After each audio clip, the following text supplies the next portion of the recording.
guys, thanks for following along here on YouTube. Just want to give you some quick tips on some springtime jigging. My most absolute favorite way to catch fish is pitching a jig. So I got a rod in my hand and I can feel that little tick. That's it for me. That's what I love to do. So I'm gonna always try to find that bite, which usually means shallow. So early spring, we're out here on the Missouri River, mid-April. Conditions haven't been great. It's cold. The water temp is still, at 40 degrees. We're having some dirty water today. We're fortunate it's cleaned up real nice, which is helping the bite considerably, of course. There's a few little tips and tricks that you should do when it's cold like this, and especially if it's dirty, to help you boat a few more fish when you're pitching jigs or casting jigs, or whatever you want to call it. First off, obviously when you're talking about jig fishing, your rod is super crucial, right? You got to be able to feel every little light bite. You're going to have some bow in your line sometimes if you're running a really small jig. I'm talking 1/8 to 1/4 ounce is about as big as I'll go. If it gets real windy out, I'll move up to a 3/8.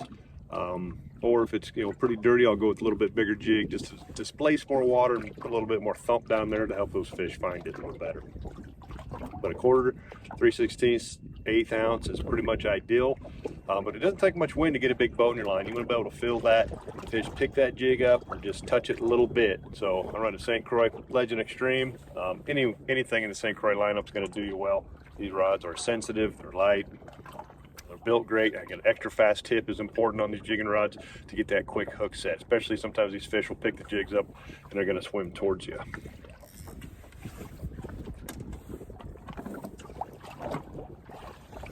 Another little method, while I'm pitching, I really like to just drag a jig behind the boat. Whether I'm drifting with the wind, or if I'm moving up or downstream. Right now I'm just going upstream. I'm gonna throw back a Northland stand-up long shank jig. Why?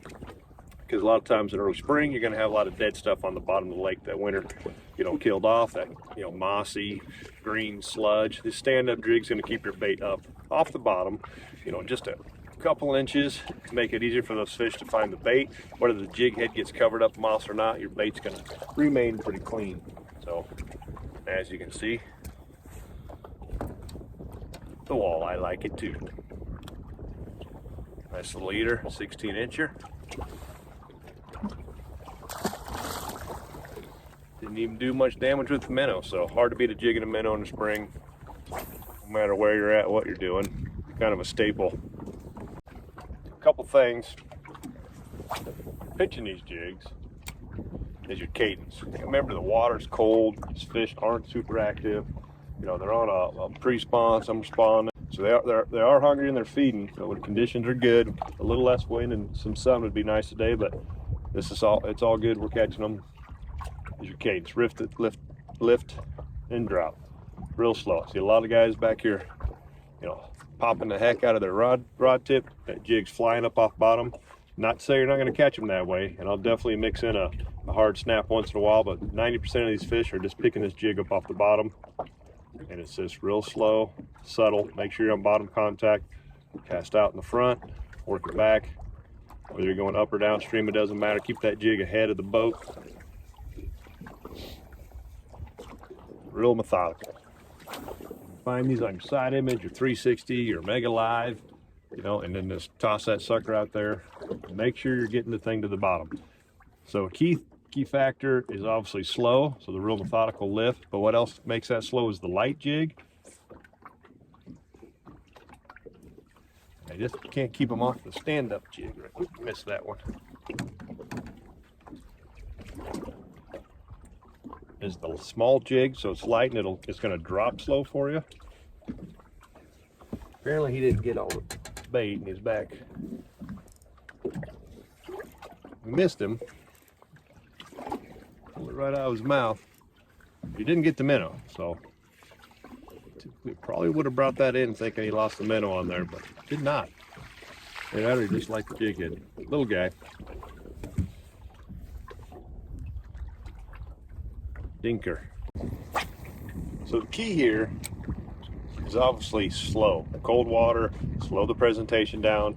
If you're a monofilament line guy, it's a great time to use it. I'm running Seagar Smackdown 10-pound with an 8-pound gold label fluorocarbon leader. Today we got some clean water, so that fluorocarbon is obviously going to help.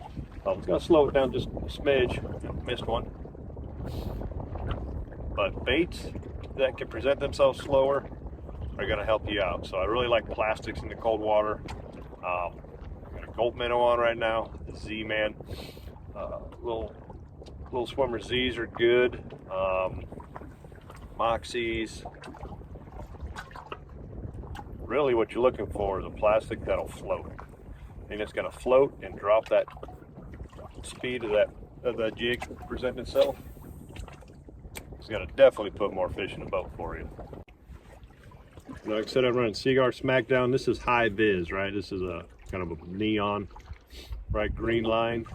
Pay attention, watch your line. The bites will be real subtle. Sometimes you'll see just a little twitch in your line. Reel down and set the hook on it. That high vis line is going to help you, detect those light bites.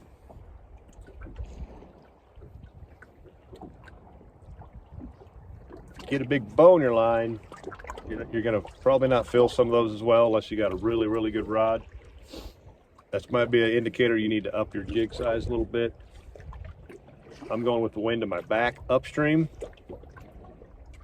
just to kind of help minimize some of that.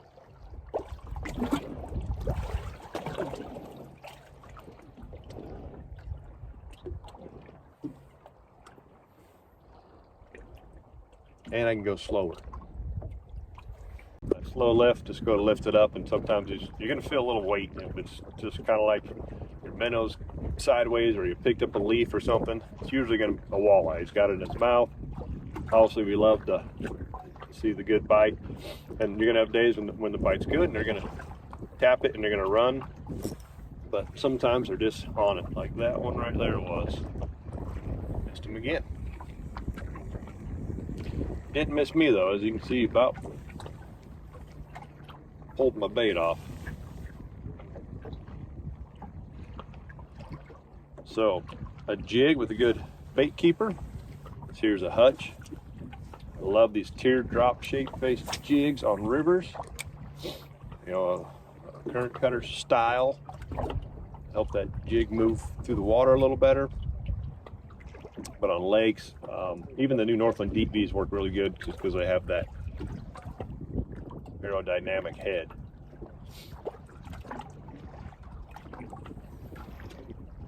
If you're a minnow guy, it's obviously not going to drop the slowest, but it's going to get it down there. Another great method in this early spring, the hair jig. Right, you tip a hair jig with a plastic, I don't care what it is, it's going to help slow down that fall rate. Great. There's days that you just can't beat a hair jig. Now, not all hair jigs are created equal. We're gonna catch one here on the new Northland Deep V hair jig in a minute and show you that. Some are a little bulkier than others. The more hair on it, the slower it's ideally gonna fall. And then there's a time you don't want such a big profile neither. I love to add a grub or something with a little curl tail to it. Sometimes you don't need anything, but that's going to help slow down the fall. A lot of people overlook in early spring is the super shallow bite. A lot of these fish that I've kept a few and cleaned them, bellies have been full of mayfly larvae. So that mud warms up a little bit faster, sometimes typically on the north side, depending on where you're at, how the lake sets up or river. They're going to bury into that. They're going to be digging down in that mud, eating that mayfly larva and stuff that's down there. There's not a lot of bait possibly in the system if it all died off in the winter. But you have two options. They're pretty much real shallow. I'm talking, 8 feet and less, or out in the channels or deeper holes, 20, 30 foot, where there's the shad or something that made it through the winter is going to be down there deeper, where the water temp's a little bit more comfortable.